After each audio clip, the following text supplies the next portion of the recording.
अस्सलाम वालेकुम ज़हर ज़िंदगी ड्रामे जी दोस्तों नेक्स्ट एपिसोड जी तव्हांखे कहाणी ॿुधाईंदासीं जेका क़िस्त अचण वारी आहे।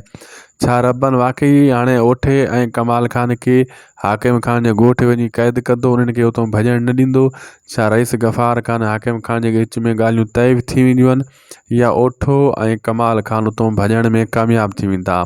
छा उनखे पका थी फ़ैसिलो थी वियो आहे त हाणे असां हितां भॼूं न त हाकिम खान ऐं रबन ऐं वारे रईस गफ़ार खान असांखे काबू करे छॾींदा या मारे छॾींदा? छा ओठो छा कंदो? नेक्स्ट एपिसोड में सॼी कहाणी ॿुधाईंदासीं दोस्तों। इन नंढे वीडियो में पहिरां खे पूरो ॾिसो। थी सके तो शायद खुसो यूट्यूब चैनल के ज़रूर सब्सक्राइब कजो। शायद खुसो भी लोग यूट्यूब चैनल अवां जो ये अगर फेसबुक पेज ते ॾिसी रहा आहियो त फॉलो लाइक शेयर ज़रूर कंदा। तव्हांखे ॿुधाईंदा हलूं दोस्तों। पहिरीं ॻाल्हि त हाकिम खान खे रईस गफ़ार खान ॻाल्हियुनि में कायल करे वेंदो, काबू करे वेंदो ऐं मुहिब खे बि काबू करे वेंदो। पोइ किसे मां तव्हांखे ॿुधायो त मुहिब वारिस खे न मारींदो। तव्हां ॾिठो उन न मारियो, ठीकु आहे न।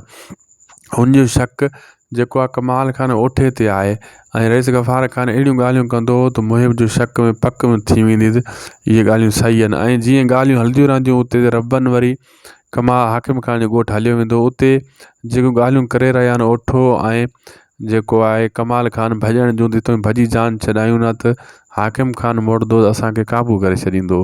उते रबन ॿुधी वठंदो ऐं रबन उनखे सिधी ॻाल्हि कंदो, जेसीं ताईं हाकिम खान नथो अचे हितो मां तव्हांखे न भॼण ॾींदुसि। ऐं रबन उते वेही रहंदो आहे। इन्हनि जी तू में थींदी आहे। ओठे खे साह जी लॻी वेंदी आहे। हाणे अगरि हाकिम खान ऐं रईस गफ़ार खान जे विच में ठा पको थी वियो आहे पोइ असां त रुली वेंदासीं।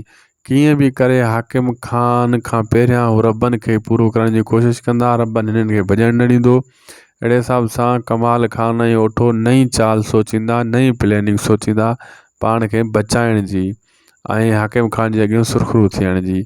इहो नेक्स्ट एपिसोड में ॾिसजो तव्हां। ऐं ई घणो कर तो रबन जे मथां इल्ज़ाम हणंदा, हाकिम खान खे चवंदा हीउ हमिलो करणु आयो हो हिते, तुंहिंजे पोयां पर पुट छॾाइण आयो माण्हू असां हिनखे ॿधी वियायो आहे। मतिलबु घणो कुझु हू कंदा। असांखे ॾींदा इजाज़त दोस्तों। ख़ुदा हाफ़िज़।